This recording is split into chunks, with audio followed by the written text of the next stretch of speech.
What we had talked about with these Taco Tuesdays is just giving you sort of a bite-sized overview of different areas. And today's topic is discussions. So I want to go ahead and start with discussions. You can add a discussion. I'm just going to go into my module area. Discussion boards are great for getting interactive with your students and engaging your students, whether you're in person or online. And so we want to make sure that you know how to set those up in an effective, efficient way. I'm in my modules area. I'm just going to go down to my module one because that's to me where I put my discussions to begin with. You can create discussions using the discussion index page, or I like to start with the plus sign so that I know that there's going to be a link in the module area that I want that discussion to be posted. So I'm just going to go up to the top right of my module title, and I'm going to choose the plus sign. For right now, I'm just going to scroll down to the discussion option. Choosing discussion. Now, I already have a few discussion boards created, but I'm going to create from scratch. So I'm just going to choose the create topic. I'm going to give the topic a name, so I'm going to call this my module discussion. Make sure that you use great titles, things like that. I'm going to click on Add Item. So that, as usual, when you add something new, it's going to go at the very bottom of your list in this particular module. So I'm going to then click on it. And right now it's just a blank module. You're like, okay, well, how exciting is that? Well, now you need to edit. So over to the three dot kebab, if you haven't already visited that, you're going to choose Edit. So this is the screen where you're going to set everything up. Obviously, you're going to give your discussion board a lovely title so that you can remember what it is. And then don't forget that you've got the rich content editor, the RCE. I'm going to expand my screen here just a little bit. And this is an opportunity for you as the instructor to really place information for your students to respond to a topic or a prompt and to provide some additional information. We like to say go ahead and put in some hyperlinks to resources that you think your students could use to support their topic, responses, their replies. Feel free to also embed YouTube videos. Use your studio option. You know, if you've got them have them watch a video and then react to it. You know, so not only putting, really good questions here in the prompt, respond to this question prompt, but also think about how you could guide your students through a discussion. So we're always talking about make sure that students not only know what the parameters, the configuration is for first initial posts, but if you also have your students using the discussion board for a really interactive time, make sure that you tell them how they should respond, meaning, is there a time frame in which they should respond?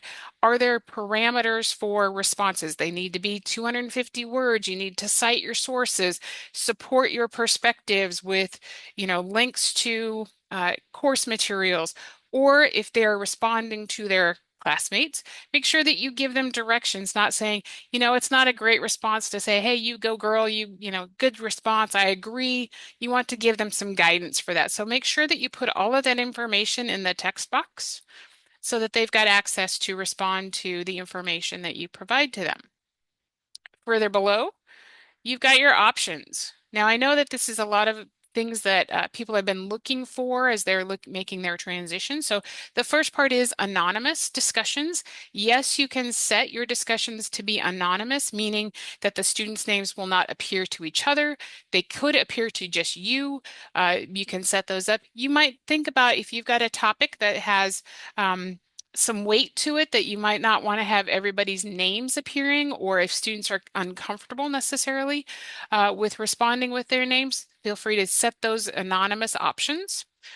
You as the instructor will be able to see who's posted if you reveal the name to yourself. You can go in as the instructor to reveal that. Then the next set of options, you can disallow threaded replies, meaning that people can't this is a disallow, so it's a negative. So realize that everything will be a threaded reply by default. Otherwise, if you choose disallow, it's all going to be one list. So make sure that you are aware of how that works. People are also asking about, well, I don't want my students to be able to see each other's posts until they have created their initial post. I hear their original thoughts. This post first option is participants must respond to the topic before viewing other replies. Now, the trick that students have learned is that they may initially post a blank response, and then so that they can see everything else. But there is a way that you can get around that a little bit so that you can see that they actually have posted first to before they see their other friends' replies. But this is that post first, so it's in the options under participants must respond to the topic before viewing other replies. Enabling a podcast feed is like having the students subscribing to a podcast. They'll get a notification and some messages. I'm not sure that we tend to think about that. If you want this to be a graded discussion, note that you have to mark the box. You have to check that. And by making it a graded discussion, you also then offer the opportunity to add what are known as graded checkpoints. Most people, when I work with them with online instructors, they talk about, I want my students to make their initial post to me as the instructor, but then I want to give them some time where they have to respond then to their classmates. And I like to set up some parameters with that so that I give them points for their responses, not just for their initial response to me as the instructor, but to their classmates. That is what assigning graded checkpoints will do. It will allow you as the instructor to give your students the opportunity to not only score points with an initial response to you, but also then grading their responses to their classmates. I'm going to go ahead and do the assign graded checkpoints because that shows you some of the additional options later on for how you set up what am I scoring on that particular graded checkpoint? When is that response due to their classmates? You can set all of that up. Next is the allow liking. Liking, if we've talked about, some students, maybe you want to use a discussion board that is just more of a post your thoughts and then you can upvote, say that you like something rather than actually putting in words where they have to describe what they liked and things like that. So the allow liking is that thumbs up kind of a situation. You can use it as a polling option, so to speak, if you have your students post. We found that it's been useful for instructors who are interested in trying to figure out what topics that students might be working in a group around or things like that. So you can choose that allow liking. It's also sort of like the Facebook like. Sometimes popularity contests get in the way, so you get to decide whether you want to do that.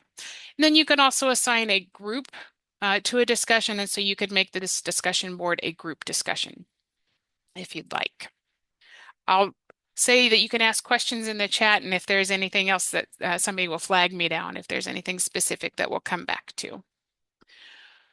By default, when you look at your discussion boards, you're going to see them in what's called the collapsed view, meaning that you won't see all the responses unless you click on a button to show, to expand all of those threads. So right now you can choose what the default thread state is. I like to have everything expanded for me by default so that I don't have to remember to click to see the responses. But you can choose to choose them collapsed. Also note that you can lock the threaded state for students, meaning that you could lock this view. They can still do a few things to maneuver around that, but I like to say, maybe by default, don't lock it, see what you get with your students. Then you've got your default sort order. What do you like to see when you first come into a discussion board? Do you want to see the oldest discussion posts first, or do you want to see the newest ones? Again, I tend to like to go for the new stuff, so I tend to mark things as I'd like my default sort order to be newest.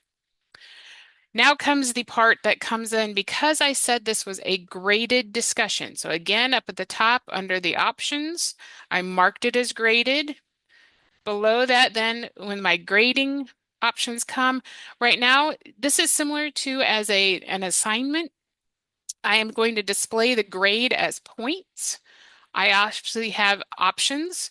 Complete and incomplete is pretty nice because again, if I'm not giving some differentiated points for discussion, let's say it's part of participation in some way, shape, or form, I can do that. Otherwise, leave it as points. Assignment group, again, depending upon how you have your course set up, if you differentiate between formerly known as Dropbox assignments, submission assignments versus discussions versus quizzes. If you already have your assignment groups created, you can choose where it's going to go, where these points are going to count. making those happen. And then because I also noted this as a graded discussion, it gives me what's known as the peer review option. So you can use discussion boards for doing peer review assignments. Think about where you want your students to give each other feedback on different activities that maybe they have posted to the discussion board. You can also set this up to use that rubric feature where students are completing a rubric for their peer reviews to give their feedback, making that happen. Again, the peer review option comes because this is a graded assignment. And then because we also said that I was going to use those graded checkpoints, this is where you can put up, configure those parameters. First, points possible by replying to a topic.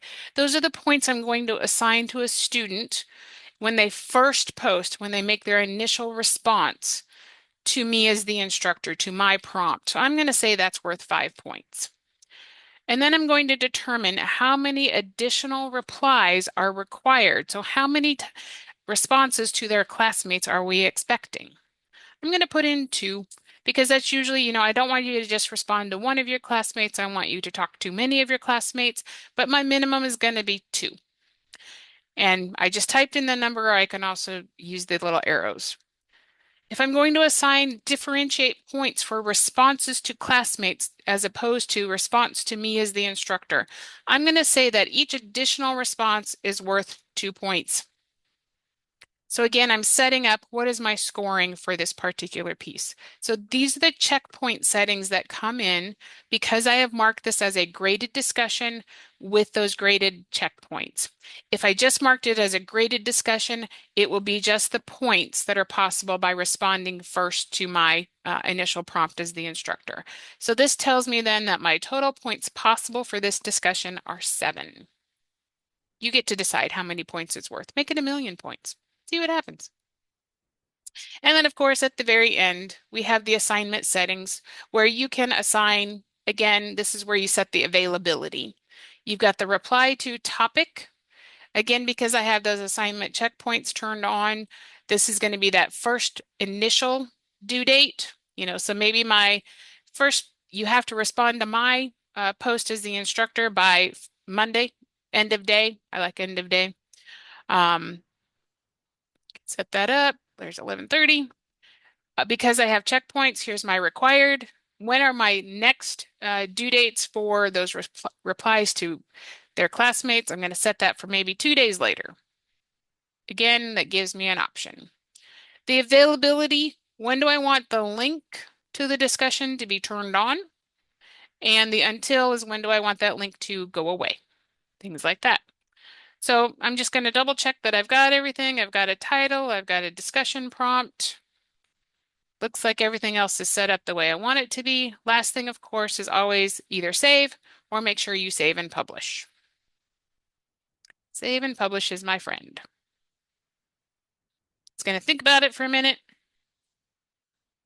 All right. So I'm back on my discussion board. This is my general discussion. I know it's really exciting. Got that really great prompt going on. The one thing I want to draw your attention to is once you have created the discussion as the instructor, on the far right-hand side, look for your green items. The first green is your, whether it's published or not, look for that green check mark, excuse me, if you want to make sure that your students can access this. The next thing that I'm going to call your attention to is the bookmark. By default, when you create a discussion board, you as the instructor are automatically subscribed to this discussion board. That means you're going to get a notification every time a new post has been created. You might want to think about that.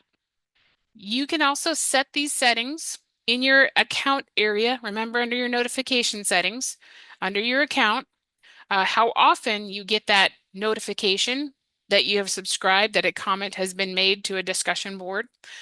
If you're not interested in getting those all that often, perhaps setting them under your account notifications to be a daily summary or a weekly, depending upon how active this is. You can also unsubscribe by just clicking the green bookmark on the far right-hand side. That means that I won't get a notification necessarily until I'm ready to go in and I go take a look at it. So just be aware that each time you create a new discussion board, You are going to be subscribed to it as the instructor. It might be annoying after a while. Just decide what you want to go. The other thing that I will point out, of course, is because I made this a graded discussion, the other thing that I can do is I can add a rubric.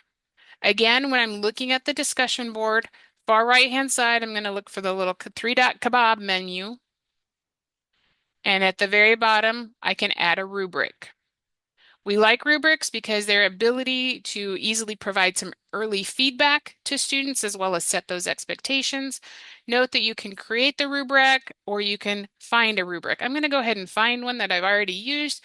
Hey, look, I've got a discussion board rubric right there. I'm going to check the little box next to it, and I'm going to add it to this discussion board.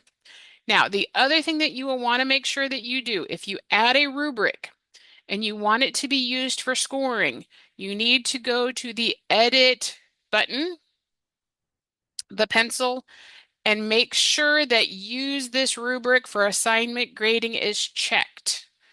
That way, when you go into grade using the speed grader feature, the points will add up for you, and it'll automatically populate a score. Just saying, save yourself some time. I'm going to click on Save My Rubric, and I'm going to change my point values because I said it was 12. I'm going to move away from that. So that is your initial discussion setup, giving you the options to create a graded discussion board and then adding a rubric to it. I use the assign graded checkpoints to add I want them to post at one point, but I also expect my students to respond at least a couple of times and setting the due dates for that. So that is all set up now. That discussion is for me. Again, my starting point was I was in modules. I went to the plus sign next to the module in which I wanted that discussion board to appear. I created a new discussion board and I clicked on those features to get a module discussion board set up. The alternative to doing this setup through modules is to go in through your discussions index page. So in your left-hand course navigation, your discussion index page is under discussions. Shocking, I know. This is going to give you a little bit of a different view of your discussions. This is going to give you an overall view of all the discussions that you have created in your course so far. The challenge with this page, as we have come to learn in many of our things, is that there are a couple of different areas that you want to pay attention to. The first is the pinned discussions. Pinned discussions are ones that are discussion boards that you have manually said, I want this to always be at the top of this particular page. Now, if you don't show this page to your students, that may be only important to you. However, if you leave your discussions index page visible to your students, pinned discussions is going to be important because then you have the option to show your students this is what our current topic is by pinning the discussion to the top. The rest of this page are all of the other discussions that you have, and you'll notice, according to the information that is displayed on the screen, that these discussion boards in this section are going to be ordered by latest activity or most recent activity. The order on this page is going to change with each discussion board. So depending on what is most active, that's going to be at the top. You can't move them around and place them in a specific order that you'd like. So consider which ones you might want to pin or have at the top. And then below that, realize that you're going to have other discussion boards which may or may not be active, depending on what you're looking at. To pin or unpin, you're going to go again to the right of the discussion board. You're going to choose your three-dot kebab and choose pin. Or you can also drag and drop using the 8 dot to the left and put it up there. Your choice how you want to do that. Again, a pin discussion will stay there until you unpin it. The discussions below that are going to be organized by recent activity. The other piece of information that you should see on the screen is the information on the right and what they call the pills. I don't know why they call it. I guess it's the look of the pills. If you are interested in knowing how many posts have been made to this discussion board, how many have I read as the instructor? How many are unread? When you go to your discussion index page, again, accessible through your left-hand course navigation, it will show you, okay, there are currently 2 posts on this particular discussion board, and I have read them all because it says 0. If I want to actually look at them, I'll click on the title, make that happen. If I have not read completely, you'll see a blue dot. This doesn't have any post to it because there's no pills, but I see a blue dot. That means I haven't read it as the instructor. I'm going to go ahead and look at my Module 1 discussion because I know that there's a little bit more activity with that. So when I click on the discussion board title, it brings up, here's my prompt. It shows me on the right-hand side above the title how many replies, how many are unread. If I scroll down, get to my bottom of my screen, there's my test student made a response. And right below that, I see that somebody has made a reply. I've actually gone in as the instructor and deleted. I know, this is what we do. We have this power. By default, again, I had said that I wanted my threads collapsed. At the top of the page, you've got some other features. One is expand threads. If you would like to see all of the posts on the page without having to click any further, you're going to click on expand threads. Again, that's the button at the top middle. I scroll down, I now see my test student, and this is their reply. Easy enough to see, easy enough to read. Making that happen. The alternatives that I can do on this page are also to use some of the filters. Across the top, again, I have the ability to view just the unread. Might be handy as the instructor. You might tell your students to be able to do that. I want to see, oh, I've read them all. Good to go. I'm going to switch back to viewing all of them. I could also search for a particular author if I wanted to. If I wanted to know if one of my students had made a response first, I could check here. And then I could also sort by oldest or newest. Again, these were parts of the elements that when I set up the discussion board, these were my preferences, things like that. The enable translation, this is a feature that's part of the Ignite AI option. This will be available, we think, only until the end of July, but come back to us. This is a setting that you can also configure in your settings as to whether you want to use this smart AI tool to translate discussion boards. Those in the languages may not want this to be automatically on, so just be aware. The last button that I'll show you on the screen is the View Split Screen.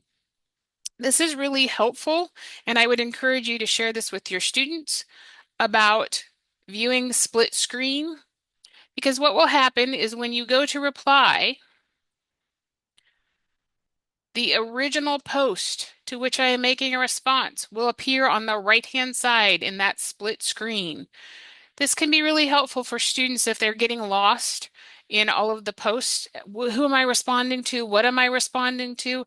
This can be a way for them to get focused on those particular pieces, whether they're responding to. You'll notice that you get in that split screen the full rich text editor, rich content editor. You've got all the buttons. You can make all this happen. Encourage your students to respond with videos, with links, things like that, images, all of that. You've got all of the good information that you need. But it's an easy way to not get lost in a very long discussion board is to view split screen. I'm going to cancel out of that. We won't respond. It's great and fabulous. Again, that was a button across the top. View inline means all of the things will be, if I go to reply, my text box will be right underneath the initial post. If I choose view split screen, it'll be off to the right when I click on reply. Okay, there we go. The last thing that people really want to know about is how do I grade? Since this is a graded discussion, how do I actually grade? You're going to use your speed grader feature. SpeedGrader is accessible through a variety of ways. We're going to tell you that, obviously the easiest one is when you're in your discussion board, go up to your three-dot kebab, and you can choose Open in SpeedGrader. And I don't have any submissions on this that are gradable, so I can't really show you all that good stuff. But know that there is a way that you can go through all of your students to see who's posted. I'm going to go down to my test student. By default, I am looking at all of the posts that were created by this particular student. They are not necessarily in context, so you'll see that this reply to a post, I'm not exactly sure where does that go, what does that do? I can switch how I view the discussion grading to see, oh, I want to see what that, what those words are in response to their classmates. And then I can do that. On the right-hand side, again with SpeedGrader, I've got the ability to do my grading of assessments. I can put in their scores. I obviously did not attach a rubric to this discussion board, otherwise I would have that in there to be able to grade by the rubric by clicking on the boxes, making that happen. You can also go to the discussion insights dashboard as the instructor. Again, this is part of the AI tools that are available from Canvas through, I believe, July 31st now, where if you wanted to get a summary of what are my students talking about on this discussion board, how can I do that? You can do the discussion insights to get that information. When I'm done with this particular student, I can switch to my next one in SpeedGrader and move that along. Okay. I think that is I took way longer than I should have. I apologize. I will back out now and go back to discussions and open up for questions. I'm going to stop sharing my screen at the moment.